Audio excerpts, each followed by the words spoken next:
Olá pessoal, hoje eu gostaria de fazer um comentário, uma espécie de resumo, de panorama de um livro que está fazendo muito sucesso, está aparecendo muito nas discussões da rede, né, nas redes sociais, um livro do Michel Alcoforado que chama Coisa de Rico, a vida dos endinheirados brasileiros, né?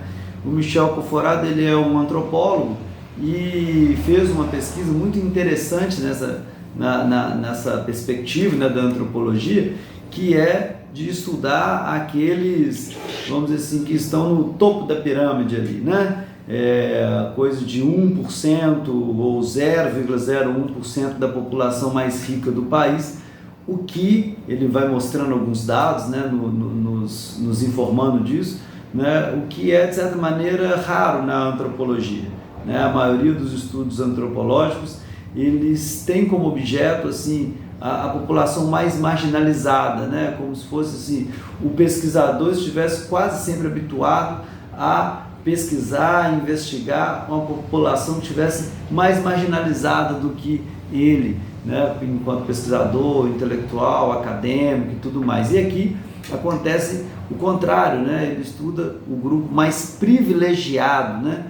O que tem uma importância muito grande, porque para a gente compreender a sociedade como um todo e fazer um estudo antropológico de grande extensão, evidentemente que a gente precisa pegar um recorte muito amplo, né, da população. Então, uma sacada genial, assim, muito interessante. É um estudo de fôlego, assim, né? Ele começa, salvo engano, esse estudo em 2010, né? Faz depois o doutorado dele e publica mais recente esse livro, que tem um formato até que me surpreendeu, assim, porque eu estava esperando até algo mais acadêmico, uma linguagem mais assim, né, até mais linear, assim, de introdução, desenvolvimento, conclusão, né, mais que a gente comumente encontra no campo acadêmico, mas tem uma linguagem muito ensaística, assim, não tanto linear, então talvez até é difícil fazer exatamente um resumo dessa obra.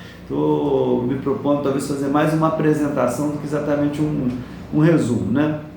Mas gostaria de compartilhar e de deixar registrado aqui, como venho fazendo, né, das minhas leituras, dos meus estudos. Gosto de fazer uma compilação, né, daquilo que eu encontrei, e uma maneira também de compartilhar, dialogar com vocês essas leituras, né? Então vamos lá, né? Do que se trata o livro, né? O livro narra, ele não só narra o resultado da pesquisa, né? Mas ele narra a aventura, vamos dizer assim, pessoal até, desse antropólogo do luxo, né? Desse antropólogo que decide em algum momento, e ele conta inclusive como foi esse momento, né? Decide estudar os endinheirados brasileiros, né? Esse momento acontece quando ele está nos Estados Unidos, e ele ajuda um casal, né? Os nomes aqui são fictícios, né? Ele faz até uma brincadeira no início aí, né? Que os fatos são reais, os nomes são falsos, com exceção dos verdadeiros, né? Então mistura aqui nomes falsos com verdadeiros, mas pelo que eu entendi, a maioria aqui são nomes falsos, né?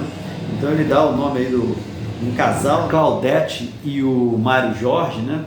Assim, ele nomeia esse casal que está passando, que eles chegam, pessoas muito ricas, ele está lá no aeroporto, em Miami, e esse casal está tendo problemas com o aluguel do carro. O cara tinha reservado um Porsche, mas aí não tinha o Porsche, o cara discutindo, e ele vai e ajuda, né, encontra uma solução, faz um intermédio ali, e o cara passa o telefone, né, para ele, fala que vai estar hospedado no Faena Hotel, né, um hotel muito famoso, que tem uma escultura de arte de um dinossauro e tal, aquele rico assim, bem, estava ostentando bastante, eles discutindo com o pessoal da imigração, dizendo assim, né, que eles foram para lá para comprar, porque eles têm dinheiro, aquele típico snobismo mesmo, assim. Aquilo chama a atenção dele, né, e até antes do dilema com o aluguel do automóvel, né, já tinha tido esse barulho ali, né, com os agentes de imigração. E aí ele ajudando esse pessoal, ele escuta dos americanos dizendo assim que, nossa, que brasileiro é difícil demais, né, porque brasileiro é muito exigente, que brasileiro é rico de verdade. Isso espanta ele, né? Ele lá fora escutando assim, como é que é isso, né? De brasileiro é rico de verdade? Como é que vocês... O que vocês estão propondo com isso? Os caras vão explicando que trata dessa exigência, né, dos brasileiros e que tem a ver com esse certo snobismo, né, uma certa implicância e tudo mais. E isso pesca o Michel Alcoforado a fazer essa pesquisa. Assim, peraí, como é que funciona? O que são? O que tem de específico, né, dos endinheirados brasileiros em comparação a outros ricos, né? Porque ele está lá em Miami, que chega o avião de todos os lugares, porque os caras destacam assim, o brasileiro, né, como um cliente difícil, e difícil por ter muito dinheiro, né? Porque aqueles brasileiros que chegam ali, né, com muito dinheiro, com muitas exigências, né, que eles têm de específico, né? E aí ele decide fazer esse estudo, né? Ele vai então atrás, né, desses. Primeiro ele faz um recorte de 1% e depois ele vai afinando um pouco mais esse recorte, né, para pegar algo mais específico ali da pesquisa dele.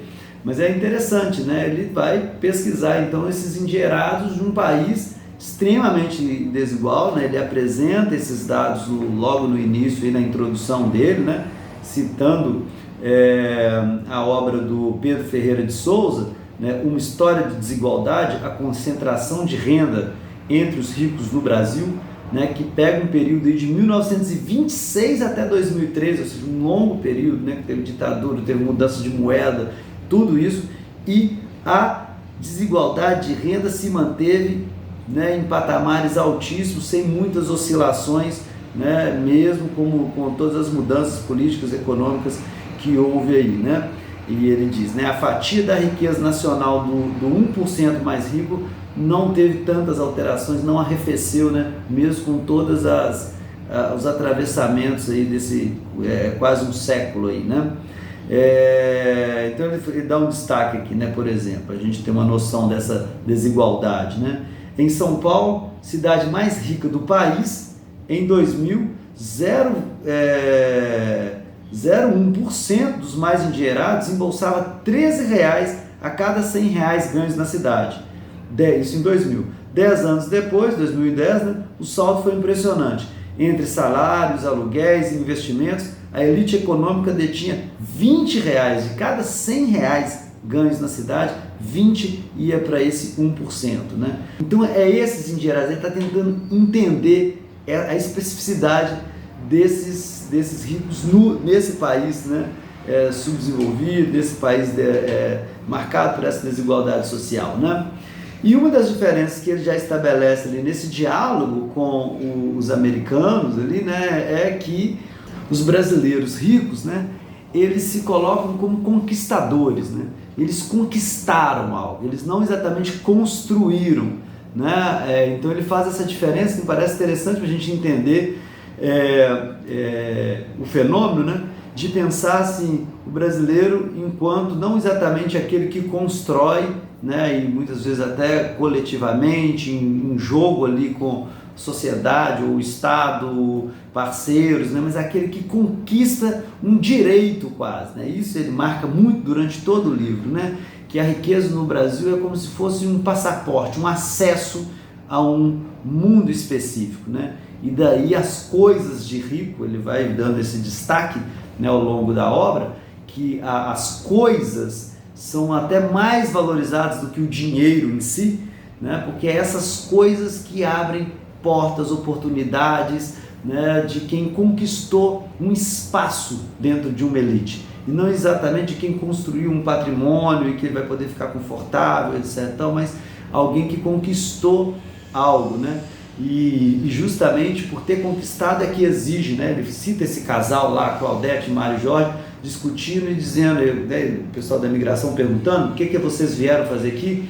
Eles falam, viemos comprar, eles chegam cheios de dinheiro, né, dinheiro vivo, né? E eles acham estranho aquilo, por que tem tanto dinheiro vivo? É porque a gente vem comprar, a gente não pode comprar, né? Aquele que exige, olha, eu tenho o dinheiro, eu tenho as coisas, eu me visto dessa maneira, eu me comporto dessa ou daquela maneira, eu tenho esse ou aquele corpo, então eu mereço, né? Eu conquistei esse acesso, né? À riqueza num país onde tem tanta desigualdade, tanta marginalização. Então a riqueza é uma distinção, né, que permite um acesso ao qual os a um espaço que os marginalizados não vão ter. Bom, mas decidindo então, né, então ele começa com essa introdução, né, assim, decidindo assim, contando pra gente, né, como que ele chegou, né, nessa pesquisa.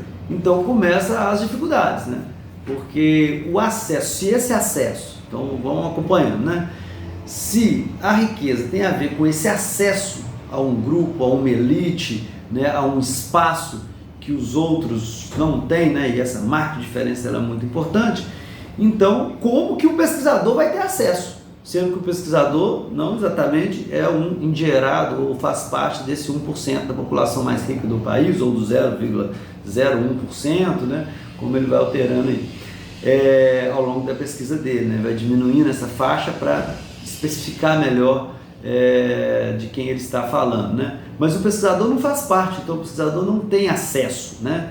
Então ele é muito interessante, porque ele começa primeiro numa certa pesquisa, assim, meio por bola de neve, né? Assim, essas pesquisas bola de neve, ou seja, eu encontro alguém que eu entrevisto, e aí peço para essa pessoa me indicar mais um, se ela lembra de alguém que pode ajudar na entrevista, e por aí vai. É totalmente frustrante esse caminho que ele vai, né? Porque ele percebe justamente a barreira, a dificuldade de ter acesso, né? Então ele começa a perceber que ele precisaria performar, né? Para ter uma performance de rico, vamos dizer assim, para ter uma autorização de entrar em alguns espaços. Então não basta só ele conhecer alguém, uma pessoa indicar, o outro indicar e tudo mais, né? Então ele inventa que tem uma secretária, porque ele percebe isso, como eu vou falar aqui daqui a pouco, né, como um valor muito importante entre os ricos, né, ser ocupado e ter uma secretária que agencie, né, e gerencie essa ocupação, essa agenda apertada, né, que eles precisam, vamos dizer assim, dizer que tem para si mesmo, né, resgatar esse lugar assim de ocupação. E ele então ele performa sobre isso, ele percebe também que as vestimentas, o comportamento, né, toda uma performance mesmo, uma mise-en-scène assim, que é preciso ser feita, né, para ter acesso, né? Então mesmo que ele não tivesse o dinheiro, ele precisava performar isso, e ele vai conseguindo fazer, mas ainda assim com muita dificuldade, né? Depois a gente vai ver que ele tem um salto no momento que ele vai dar uma entrevista numa revista, né, e que dá uma visibilidade específica para ele, e aí ele começa a ter um acesso, uma entrada maior. Mas antes de ter essa entrada, ele apresenta várias dificuldades e ele tenta um caminho alternativo, né? Que ele pensa, olha, essas pessoas, elas são ricas, né? Mas quem está perto dessas pessoas, né? Que não são tão inacessíveis assim? Então ele vai para os funcionários, né? Então ele tenta entrevistar pessoas que trabalham, porteiros, faxineiros, pessoas que trabalham para esses ricos, mas que não fossem exatamente esses ricos. E ele tem uma tremenda dificuldade também, né?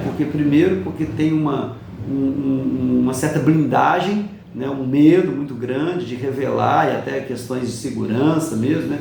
De revelar rotinas, etc. E desses ricos, e um apagamento brutal, é muito cruel até, né, o que ele vai apresentando, assim, o apagamento desses funcionários, né, a invisibilidade deles, né? Então eles estão ali, vamos dizer assim, num grande esforço de parecerem invisíveis, de que o trabalho deles seja feito, mas que eles não apareçam em cena, né? Então ele vai colocando alguns relatos que depois ele foi colhendo, né, muito interessantes, né? O que me chamou mais atenção é de uma mulher de muito rica em São Paulo, né? Que ela fazia questão de ser enxugada, né? Ela saía do banho e era enxugada por uma funcionária, né? E isso não era um problema para ela em termos de privacidade, porque de tanta, vamos dizer assim, de tão objetificada que essa funcionária, né, estava dentro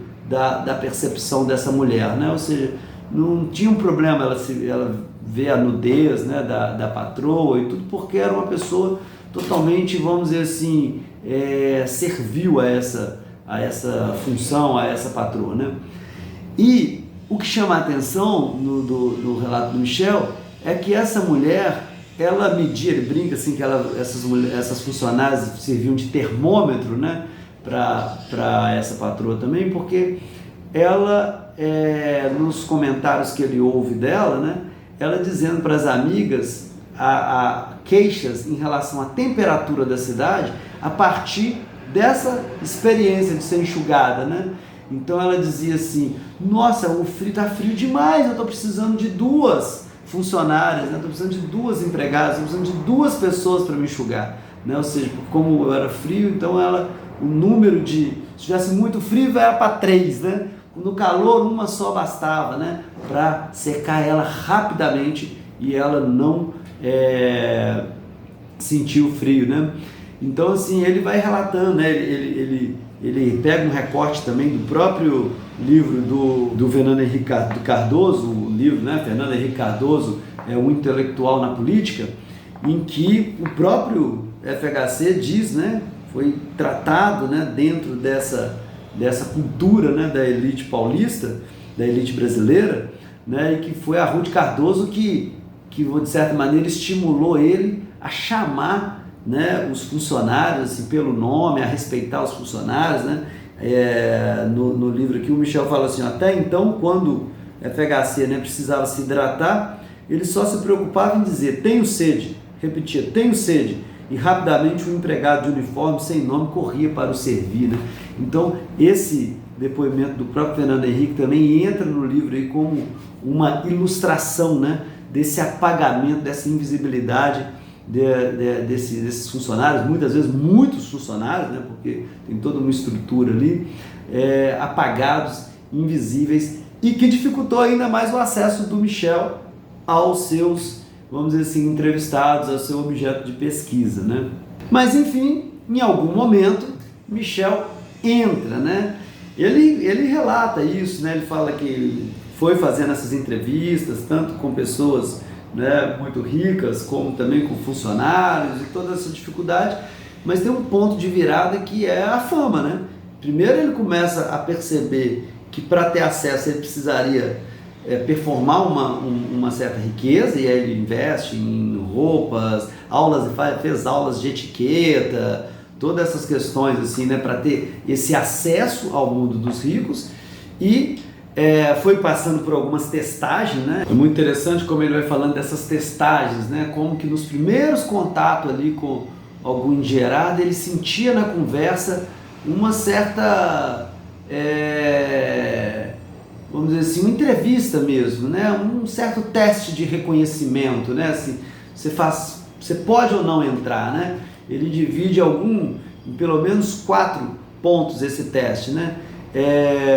O grau de ocupação, e aí é um ponto que eu falei, né? É muito importante que você seja uma pessoa ocupada. Então ele inventa uma secretária, né? Ele inventa que está sem tempo, né? A primeira entrevista que ele vai fazer com das pessoas que ele tem acesso, ele vai lá para a porta, né, da mansão, fica sentado esperando o cara, numa maior paciência. Os funcionários passam, perguntam o que ele está fazendo ali na calçada, o cara chama ele, percebe que ele tem todo o tempo do mundo, e como se ele fosse reprovado nesse teste, por exemplo, né? Então é interessante, ele vai aos poucos percebendo que ele precisa dizer: não vai dar para eu reunir nesse horário, só tem essa vaga aqui, olha com a minha secretária, e aí ele mesmo fazia, né, o papel de secretária, enfim. Esse é um teste que ele coloca de reconhecimento, né? Então, para ele adentrar, ele percebia que quanto mais ocupado ele tivesse, mais ele tinha acesso, né? O Michel Conforado, inclusive, remonta, né, essa questão da ocupação, a própria história do país, né, marcada por 300 anos de escravidão, que depois da abolição da escravidão, né, muita gente ficou desocupado, ficou né, sem trabalho, sem condições, sem terras, né, porque a gente não teve uma reforma agrária, nenhum planejamento, né, para absorver a mão de obra que ficaria ali dispensada, né, com a abolição da escravidão. Então isso fez gerar uma série, inclusive, de éditos, de leis, de questões até mesmo legais, de criminalizar, né, a vadiagem, né, a falta de ocupação. Então tem toda uma história, né, que faz assim o rico brasileiro, diferente talvez de outros países em que o rico vai passar a imagem justamente de tranquilidade, de poder não, vamos dizer assim, não estar tão ocupado, né, acomodar as coisas para que ele fique tranquilo e tudo. Do rico brasileiro sentir uma espécie também assim de culpa social, né, mesmo internalizada, assim, de que precisa estar justificando aquela diferença, aquela riqueza, né, dentro do cenário de desigualdade social que ele está vivendo, através da ocupação. Então eu estou muito ocupado, eu estou, né, fazendo muitas coisas, é muito difícil, né, levar a vida que eu levo, né, vamos dizer assim.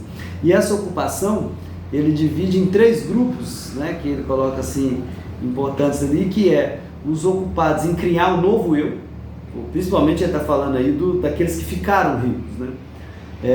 Depois ele vai fazer mais a diferença entre os novos ricos, né, os emergentes, vamos dizer assim, e os ricos tradicionais.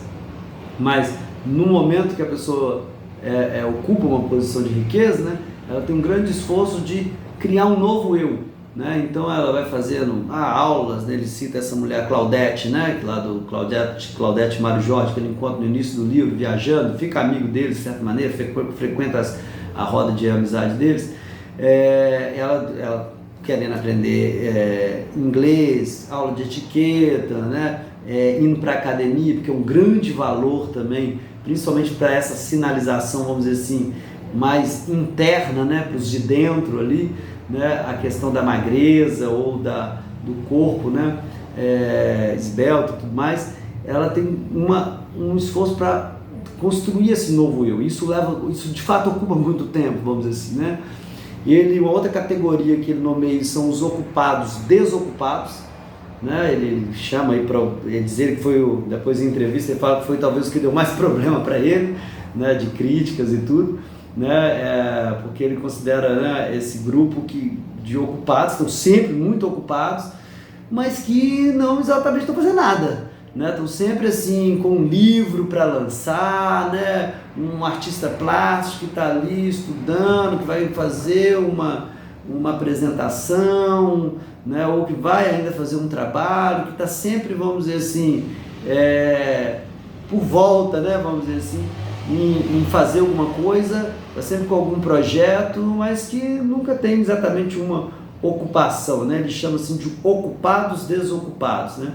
E por último ele coloca os vencedores bon vivant, né? Que estão ocupados fazendo, aproveitando, vamos dizer assim, a vida. Então tem cheio de coisas, de lazer, de tudo que torna a vida deles, a agenda extremamente abarrotada, que não tem tempo para descanso, porque são, afinal de contas, vencedores que precisam usufruir dessa conquista, né? A gente falou no início que essa mentalidade do rico brasileiro de se sentir um conquistador, e não exatamente alguém que construiu, né, um patrimônio ali. Um outro ponto importante é a capacidade de entrar na cena, né, de compor aquela cena luxuosa. Então ele precisava, de certa maneira, assim, de etiquetas, de comportamento, né? E ele sentia, vamos dizer assim, essas pessoas julgando ele para ver até que ponto ele, vamos dizer assim, teria acesso então, e as pessoas continuariam o diálogo ou interromperia a entrevista rapidamente, né? Então é muito interessante como ele vai treinando essas coisas, né, para conseguir esse acesso, né? Então ele vai tendo um grau, vamos dizer assim, de ocupação maior, ele vai, né, ou pelo menos performando isso, né, fingindo uma ocupação muito grande, ele vai fazendo aulas de etiquetas, conhecendo, né, assim, como ele deveria se comportar, observando, e a partir desse momento ele começa a ser mais aceito, né? Outra coisa também que ele coloca como um teste de reconhecimento é o grau de informação, né?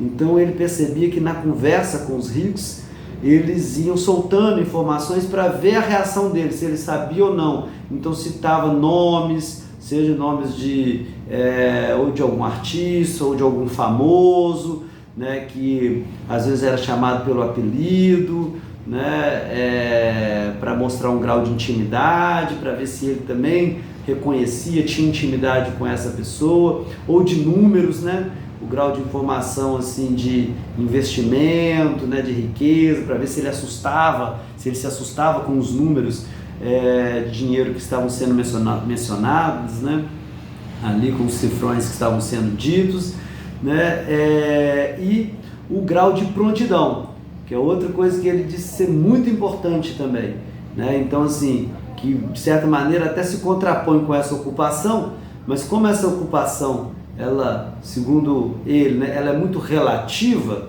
né, não é tão estranho assim que a mesma pessoa que tenha um alto grau, vamos dizer assim, de ocupação, tenha também um alto grau de prontidão, ou seja, ela pode fazer qualquer coisa a qualquer momento, né? Por um lado, por outro lado, não pode fazer nada porque está sempre ocupado, né? Mas ao mesmo tempo, se for chamado assim, ele coloca até o hashtag partiu assim, né? Ah, partiu viajar para os Estados Unidos agora, amanhã, vamos passar férias não sei aonde, a pessoa precisa estar assim, pronta, não pode ser assim, vou olhar, só tem dinheiro, agenda, tempo, para alguns convites, a prontidão tem que ser imediata, e aqueles que não têm essa prontidão vão sendo, vamos dizer assim, excluídos, não vão participando desse grupo, né, da elite. Então ele vai sentindo, e aí por vezes ele fala, topa aí, vou fazer compra em Miami, né? E aí ele vai, pega o dinheiro dele, gasta, né, coloca no crédito ali para entregar para essas pessoas um certo grau de prontidão. Então, né, ele identifica com a porta de entrada pelo menos esses 4 critérios, né, que ele vai então simulando e vai se sentindo mais aceito, né? E aí, a partir do momento que ele começa a ser mais aceito, ele começa a ser tratado por um certo grupo ali como antropólogo do luxo, até isso viabilizar a entrevista que ele vai dar, e aí ele ganha uma certa fama que confirma ainda mais esse espaço, mas ele já estava, vamos dizer assim, um pouco dentro da cena, né, a partir desse treinamento, vamos dizer assim, para passar desses 4 testes que ele coloca aí, né? O teste de ocupação, o teste de etiquetas, vamos chamar assim, né? Ele coloca como a capacidade de entrar na cena, o grau de informações, né, que só os ricos têm, vamos dizer assim, e o grau de prontidão, né? Ele coloca como 4 testes fundamentais que permitem ele entrar nessa cena. Ele vai entrando, né, sendo reconhecido como antropólogo do luxo, e isso vai rendendo algum dinheiro para ele também, porque aí ele começa a ser pago, né, ou para dar uma palestra, uma aula, para participar de algum debate, para acompanhar alguém em alguma viagem, né? Então ele começa a recolher um certo dinheiro daí também, e vai entrando até que uma entrevista, né, que ele dá numa revista, vamos dizer assim, faz colar nele esse rótulo do antropólogo do luxo. Então as pessoas começam a procurar, dizer que pessoas que inclusive nem sabiam o que era antropólogo, começam a procurar: você que é um antropólogo do luxo, eu quero você aqui na minha festa. Eu apresentava ele assim: esse aqui é um antropólogo do luxo, ele estuda o luxo, né? Ele sabe o que é luxo, vamos dizer assim, né? Então isso torna uma peça muito importante para as pessoas se aproximarem dele, né? Porque afinal de contas ele sabe o que é luxo, e saber o que é luxo é muito importante dentro, segundo a pesquisa dele, né? Dentro da elite, dentro desse grupo, é muito importante saber o que é luxo e o que é, por exemplo, uma ostentação, vamos dizer assim, mais barata, alguma coisa que faz a pessoa ali, vamos dizer assim, exagerar, né, e parecer assim meio arrogante ou pedante.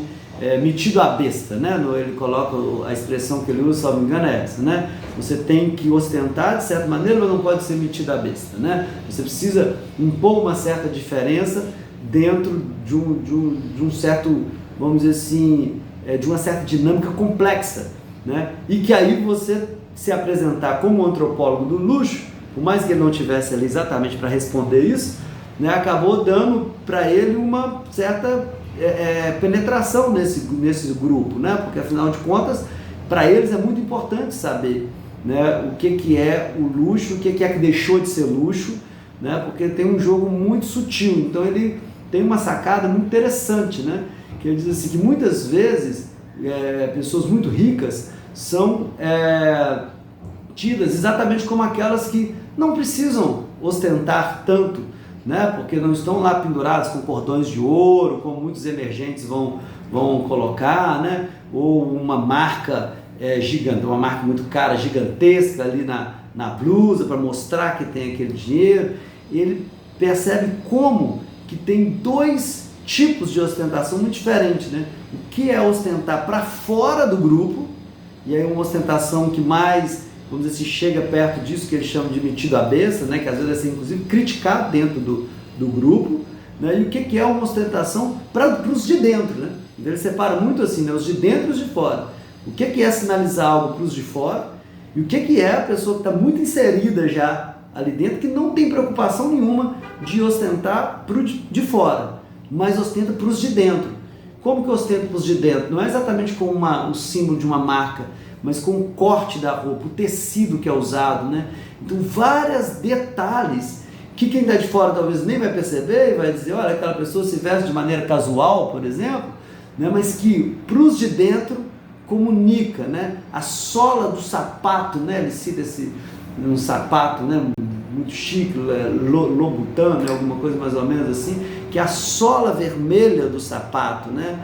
Ela é a marca, dizem que é um sapato desconfortável e tudo, mas não importa, né? Aquele detalhe ali comunica para os de dentro. Talvez os de fora não vão nem conhecer, né, essa marca. Tem uma mulher que foi roubar o Rolex dela, e uma outra, ou ela mesma conversando, chega a essa conclusão: vou ter que comprar de tal marca, uma outra marca, que é uma marca extremamente cara, extremamente valorizada entre os ricos, mas que, segundo ela, esses pobres, né, que roubaram ela lá em São Paulo, pegaram, levaram o Rolex dela, eles não vão saber, né, que é rico. Então eles comunicam entre si, né, a ostentação se dá para os de dentro e não exatamente para os de fora. Mas tudo isso vai fazendo ele perceber como que entre os ricos, né, essa questão da diferença entre os ricos brasileiros especificamente, e talvez mais do que em outros, pelo menos é isso que sugere o livro dele, né, que como que essa questão da diferença, seja dentro, ou seja, em relação aos de dentro para os de fora, é o que pauta a questão da riqueza brasileira, e não exatamente o dinheiro. Então isso é muito interessante, né? Então ele dá vários exemplos, né? Ele parte do Eike Batista, mas cita outros, né? Ou seja, aquele que acumulou uma certa fortuna, né? Uma grande fortuna, um dos mais ricos do Brasil, etc. e tal, mas que quando ele vai, ele primeiro, né, fica noivo da Patrícia Leal, que é uma pessoa, né, dos de dentro, de uma família rica, que inclusive rendeu o nome aí Patricinha, né, para representar um certo estilo, né, de mulheres, de meninas ali da classe alta, e depois também até para as outras classes, né, usar esse termo Patricinha, a partir de uma crônica do Zósimo do Amaral, que coloca, né, esse nome, essa pecha, né, na Patrícia Leal de Patricinha, né, o Eike Batista está noivo dela e prestes a entrar, né? Mas ele decide casar com a Luma de Oliveira, ele rompe o noivado e casa com a Luma de Oliveira. E que vai, de certa maneira, manchar a reputação do Eike Batista de certa forma, que mesmo com muito dinheiro, ele não vai ser aceito nos grupos, inclusive assim, em clubes, né? Isso é uma coisa também muito interessante que ele coloca, né? Como que os clubes, às vezes escolas, né, eles têm um critério critério de seleção ali muito rígido que não passa pelo dinheiro, né? Então ele coloca a queixa de uma mulher que fala com ele, que é amiga, né? A amiga tomou 8 bolas pretas acho que no Country Club, né? E ele fala assim, 8 bolas pretas, o que é isso? Ela tomou 8 tiros, né? Não é tiro, é pior, né? Quase como se fosse isso, né? O que são as bolas pretas, né? Ele coloca que para entrar no clube, né, é preciso todo um período de aproximação, de diplomacia com os sócios. Você conversa, você liga, você manda cartas, e-mails, conversa, encontra eles primeiro, toda uma preparação para você ver se você vai ser aceito. E aí os sócios vão depositando bolas, né? A bola, sei lá, verde que foi aceito, vermelha é indiferente, alguma coisa assim, tem as bolas pretas, né? Então essa mulher tomou 8 bolas pretas, né? Alguma coisa mais ou menos assim, né? E aí ela foi reprovada, ela não pôde entrar. Então não interessa, ela tem dinheiro, mas não, né? Isso a gente está falando de algo que é explícito, né?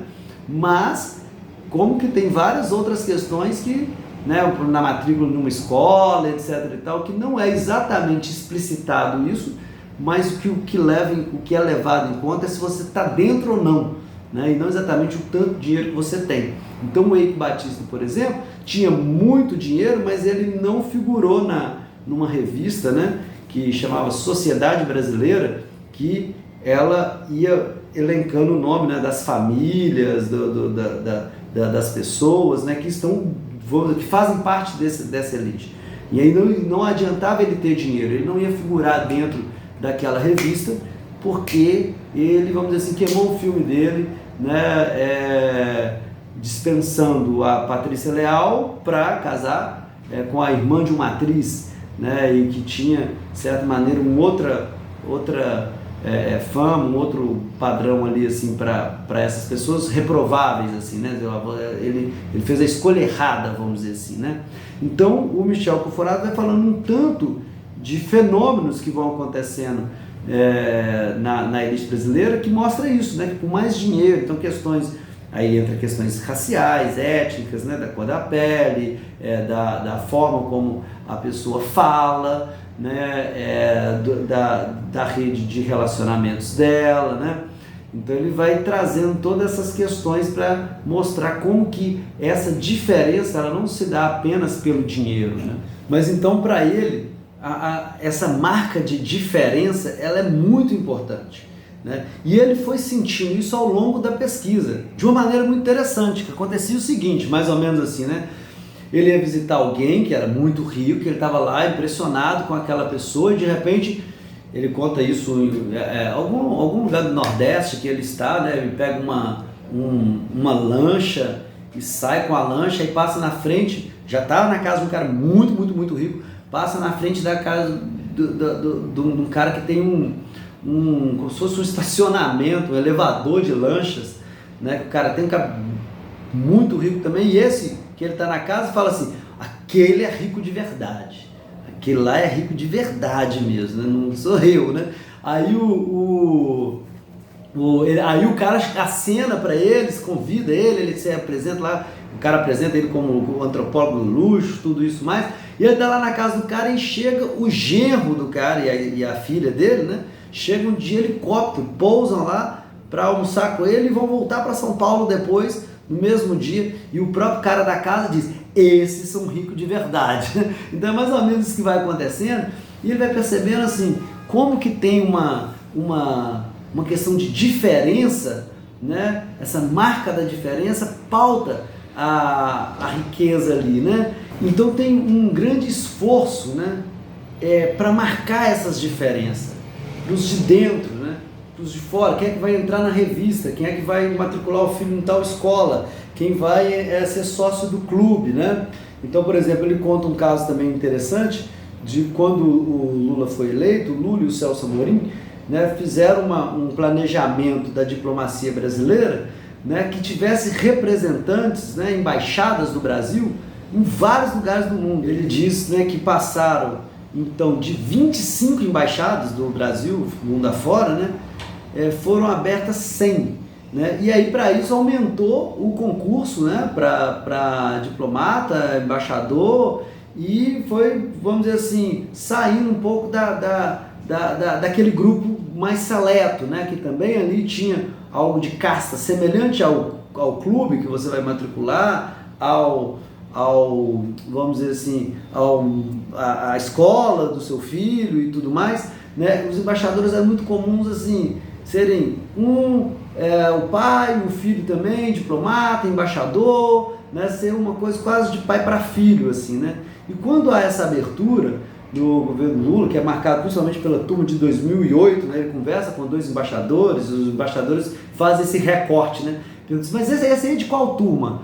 De 2008, essa turma de 2008 para cá é a turma, vamos dizer assim, que abriu, né, gente que, sei lá, na visão deles, né, não sabe vestir, não tem tradição, não sei o que, ou seja, virou uma bagunça, vamos dizer assim, né? Que seria dentro do universo aí dos embaixadores, né? Mais ou menos algo próximo que a gente escuta sobre os aeroportos, né? Assim, agora está todo mundo no aeroporto, agora o pobre está no aeroporto, não tem mais critérios, não tem mais essa diferenciação, né? Então ele vai destacando como que dentro do universo, desse 0,01, 0,1 mais ou menos por cento da população mais rica, tem todo um critério de diferenciação entre eles e também em relação aos de fora. Mas às vezes o esforço é maior entre eles do que aos de fora. Esse grau de distinção, né? Como eu disse, a roupa, a etiqueta, todas essas questões. Então, ele vai apontar assim, como tem um certo esforço mesmo por diferenciação, né? Ele até compara assim, os pobres com as formigas, né? Ele cita o Auguste de Saint-Hilaire, né? Um botânico que vem fazer um estudo no Brasil e diz: o Brasil acaba com as saúvas, né, com as formigas, ou as formigas vão acabar com o Brasil. Depois isso virou um certo jargão e tudo. E ele citando isso, né, assim, que os povos representam como uma ameaça, assim, mais ou menos como uma formiga. Se for uma só, isolada, não representa uma grande ameaça. Mas quando eles começam, e pobres aqui não exatamente as pessoas, vamos dizer assim, das classes mais baixas, mas os mais pobres que eles, né, quando começam a se aproximar em grupos, né, isso começa a causar um certo incômodo. Então ele conta, por exemplo, de uma clínica de emagrecimento, de um médico argentino, que estava tendo um efeito muito bom, então teve muito cara e tudo, e teve uma dieta controlada, exercício e tudo, teve uma procura muito grande dos ricos em geral. E essa clínica cometeu, vamos dizer assim, entre aspas, né, o erro de não distinguir tanto vamos dizer assim, por tradição, né, mas por dinheiro. Quem tem dinheiro paga. Então muita gente que estava famosa, influencer, jogador de futebol ou esposa de jogador de futebol, políticos que tiveram uma ascensão, uma condição melhor, pagavam e participavam da clínica, né? Então como que isso foi causando problemas? E ele próprio, o próprio Michel Conforado, frequenta essa clínica justamente para entender, para estudar esse encontro, né, entre os novos ricos, né, o pessoal do dinheiro novo, vamos dizer assim, e o pessoal do dinheiro antigo, dos ricos tradicionais, né? E como que foram criando, né, uma mesa, por exemplo. Então tem uma mesa que começou a juntar só os ricos tradicionais, como eles se incomodavam, né, com essas formigas, vamos dizer assim, que se estivesse isolado não teria problema, mas em grupos começam a causar uma ameaça, né? Então é uma cena do livro até assim meio hilária, assim, né? Porque a gente vai vendo os movimentos de um lado, de outro. Aí tem uma influenciadora, parece, que reivindica sentar na mesa, chega mais cedo e senta na mesa que ficava lá um pouco assim reservada, né, para os ricos tradicionais. Aí uma outra mulher vai e briga com ela e começa um barraco ali, né? Então assim, esse esforço por diferenciação, né? E que entre esses dois grupos se dá a partir de um elemento que eu achei uma sacada interessante do Michel Conforado, que é um elemento do tempo, né? O tempo para cada um desses dois grupos, para os emergentes e para os ricos tradicionais, ele se apresentava de forma diferente, né? Os emergentes focavam muito essa questão do tempo, né, em um tempo, vamos dizer assim, transformador. Em algum momento da vida que, olha, antes eu fazia tal coisa, agora eu faço tal, em algum momento que a vida dele se transformou, né? Algum momento que ele fez essa conquista. E aí a visão dele é muito voltada para esse passado, para esse momento, né? De contar os feitos, né? Que fizeram com que ele desse esse salto. Então ele tem aí o que ele chama, o Michel Alcoforado chama de pontos de virada, né? Em que ele zera tudo, paga as contas, muda de vida, compra casa para os pais, né?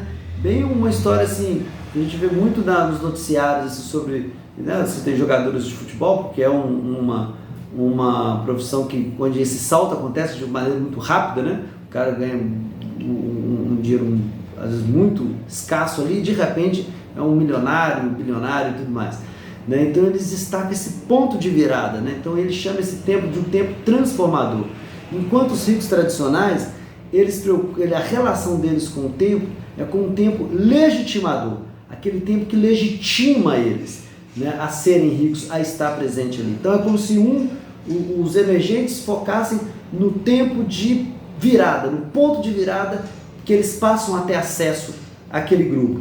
E os ricos tradicionais buscassem nesse passado uma história quase que ele chama até assim, desde sempre, né? A fala é mais ou menos essa, né? Desde sempre da minha família teve embaixadores, por exemplo, né? Desde sempre a gente mora em tal lugar, né? Isso faz que a relação desses ricos com as coisas desses dois ricos com as coisas seja diferente, né? Os ricos tradicionais tendem a ter um apego maior com as coisas, né? Então aquela coisa que passou do avô, do bisavô, aquele relógio antigo, quando eles mudam, eles levam a mobília para mobiliar a casa com a mesma mobília, porque aquilo legitima eles dentro do grupo.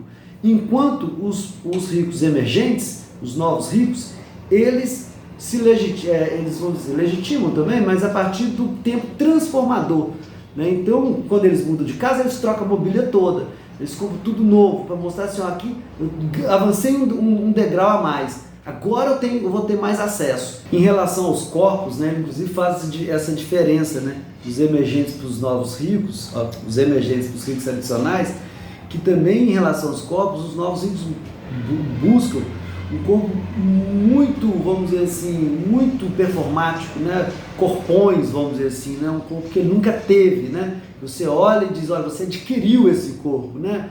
Coloca muito silicone, prótese nas nádegas, musculação, que mostra aquele corpo, vamos dizer assim, exagerado, né? Exageradamente forte, né? Adquirido, vamos dizer assim.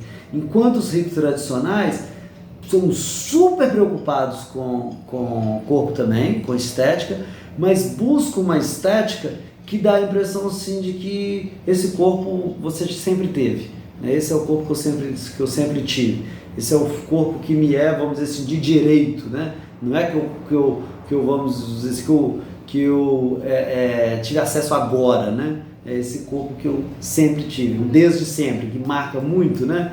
Para o Michel Alcoforado, a relação com o tempo dos ricos tradicionais, né? Desde sempre eu fui assim, desde sempre minha família teve isso, desde sempre, né? Vovô, vovó, bisavó já faziam isso, já tinham esse objeto aqui, tá? Enquanto o novo rico está buscando, vamos dizer assim, os pontos de virada, inclusive no corpo, né? Só que o curioso é que nessa história de ter acesso, né? E essa é a grande conclusão talvez do livro do Michel, é que nessa tentativa de cada vez mais ter acesso a esse universo, acesso a esse mundo, através, e aí ele destaca muito isso, né? A importância dos objetos, das coisas, né? No Brasil, assim, mais do que o dinheiro, né? Então, inclusive ele cita os falidos, que são aqueles que perderam dinheiro, mas mantém as coisas, a mensalidade do clube, do Yacht Club, do Country Club, porque aquilo legitima ele aquele acesso, né? Então às vezes ele está passando dificuldade para comer, mas está pagando a mensalidade do clube lá para manter alguma coisa, alguma casa que vai cair aos pedaços porque não consegue manter, né? Mas ela tem que estar ali, ele tem que estar morando naquele espaço para ter esse acesso, né? Então essa relação com as coisas vai mudando também de acordo com cada grupo de ricos aí. Então os ricos tradicionais, eles tendem a essa manutenção maior das coisas, né? E enquanto os emergentes vão colocando esses pontos de virada para cada vez mais ter acesso. E os ricos tradicionais, assim, eu tenho acesso desde sempre e preciso manter legitimando esse acesso. Então a visão deles é mais para o futuro nesse sentido, né? De, vamos dizer assim, perpetuar isso que é desde sempre. É claro que quase nunca é desde sempre, né? Ele pega a família Gimli, por exemplo, né? E vai remontando lá atrás, quando os caras começaram, o primeiro Gimli ficou rico e tal, até formar essa família, ele coloca até um prazo mais ou menos de 2 gerações para uma família se legitimar como rico tradicional, né? Então nunca é desde sempre, né? Tem sempre um ponto de virada. Mas os ricos tradicionais é como se quisessem esquecer esse ponto de virada, né? Desde sempre foi assim. Enquanto os emergentes quisessem marcar esse ponto de virada.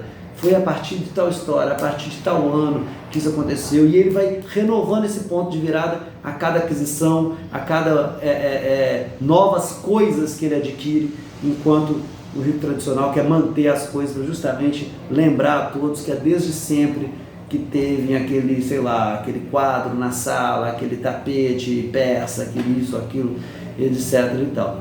Mas o curioso, como eu ia dizendo, que vai marcando a conclusão da pesquisa dele, é que nessa busca por legitimar, nessa busca por ser rico, né, e ter acesso, tem sempre um patamar a ser vencido, né? Tem sempre alguém que é mais rico. Então, a conclusão que ele chega é que a riqueza do Brasil, ela é um fenômeno que não é exatamente, vamos assim, proporcional ao dinheiro que se tem, mas é algo relacional. Então é sempre em relação ao outro. Isso faz com que ninguém se considere rico, né? Ele pega uma pesquisa, por exemplo, do Datafolha, de 2022, né, com 2.564 pessoas espalhadas pelo país todo.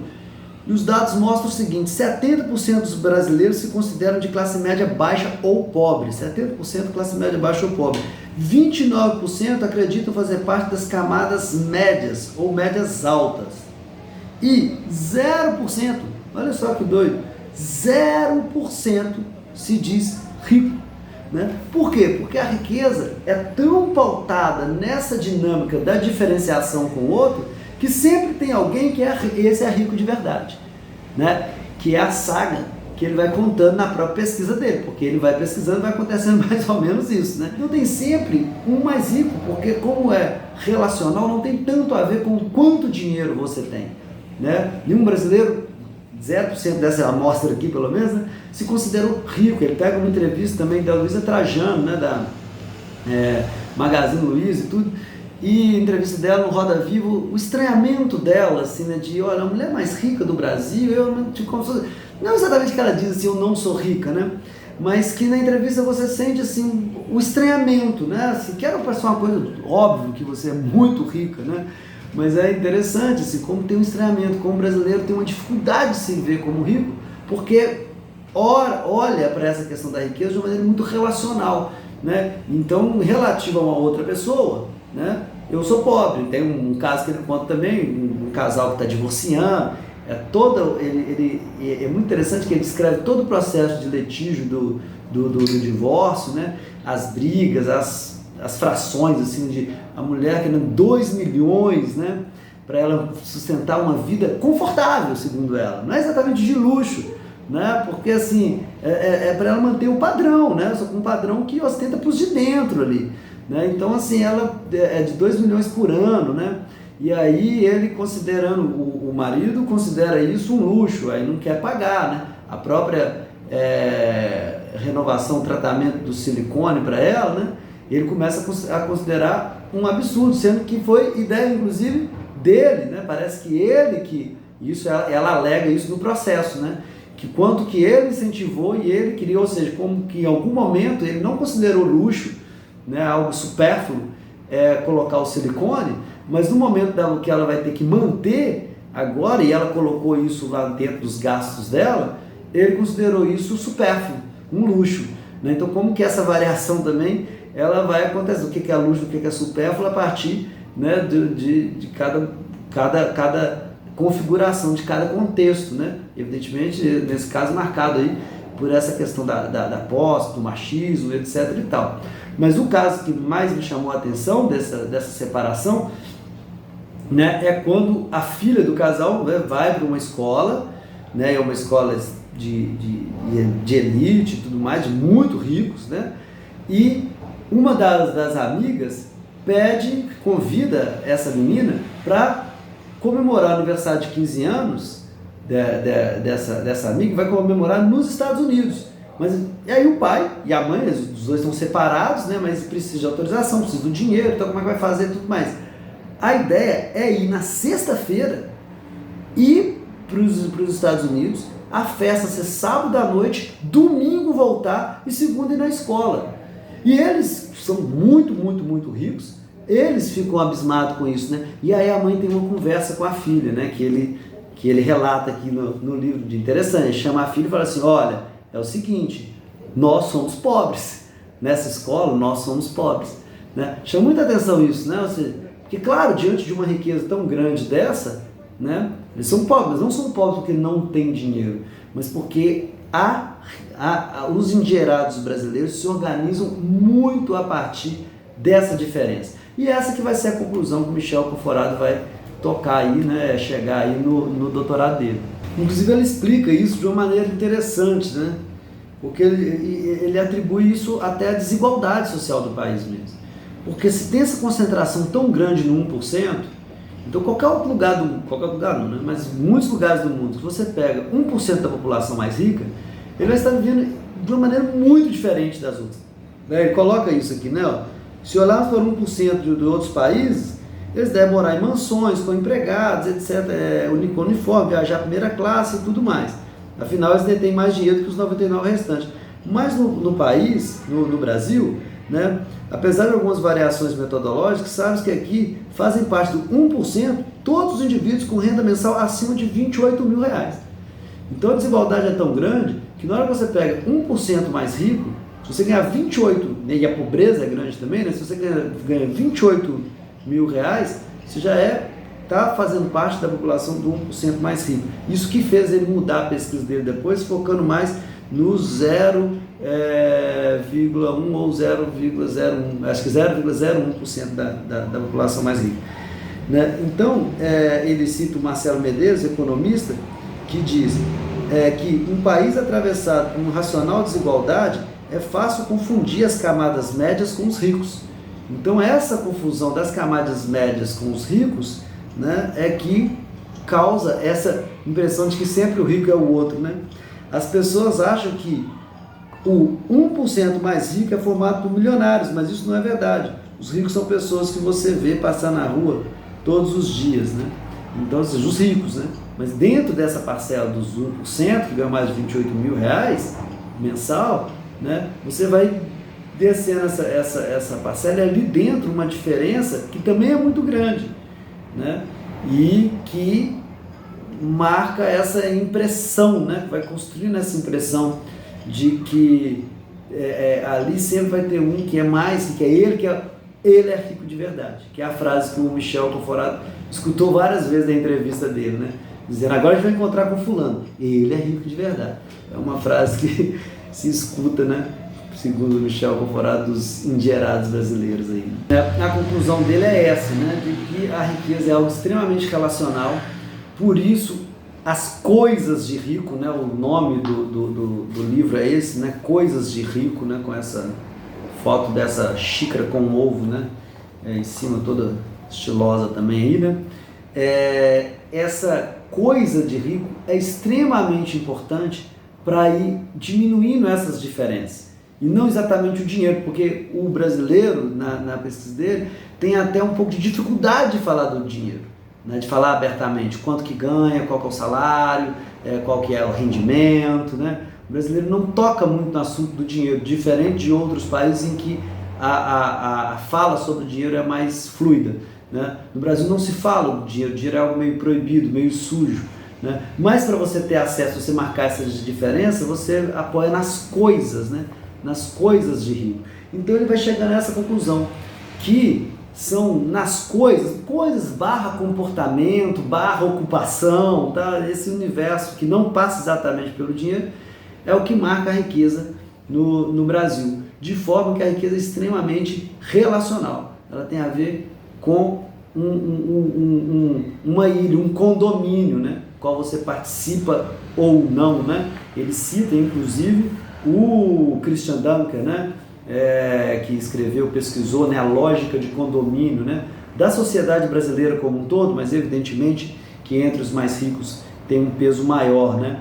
E aí ele diz isso, né? Eles pagam para conviver com os iguais, para se sentirem iguais. O modelo é por si só homogeneizador, conforme certas regras de estilo, uma região isolada do resto, onde se poderia livremente exercer a convivência e o sentido de comunidade entre iguais, como bem pontuou o psicanalista Christian Dunker, né? Então é justamente em prol desse universo, dessa ilha, né, desse condomínio, né, do qual você pode ter acesso ou não, mas que não é pelo dinheiro que você vai ter acesso só. O dinheiro pode ser importante, mas muitos endinheirados brasileiros, seja do Eike Batista, ao jogador de futebol, uma influência que ficou rico de uma hora para outra, ou um modelo que se enricou, né, eles não necessariamente vão fazer parte desse condomínio, porque é algo mais, vamos dizer assim, complexo do que só ter ou não dinheiro. Tem uma legitimação desse processo, uma permissão, um acesso. Então, ser rico no Brasil é mais ou menos isso, segundo a pesquisa do Michel Conforado. O que eu acho muito interessante desse livro que me tocou é não exatamente só de conhecer pela curiosidade a vida dos ricos, mas como que essa estrutura, evidentemente, ela se espalha na sociedade como um todo, né? Então, assim, isso não está só... É claro que algumas dinâmicas vão estar só lá, né? Mas como que isso impacta, né? É um grupo que tem uma representação muito grande na mídia, nos espaços, etc. Está na lógica, no poder, na política, né? Então, evidentemente que é muito interessante a gente conhecer a dinâmica desse grupo para a gente entender também outras dinâmicas da nossa sociedade. Então é isso aí, meu comentário sobre o livro Coisa de Rico, do Michel Alcoforado, antropólogo do luxo, né, que estuda a vida dos endinheirados brasileiros. É um livro que vale a pena, fica a dica aí. Aquele abraço, pessoal.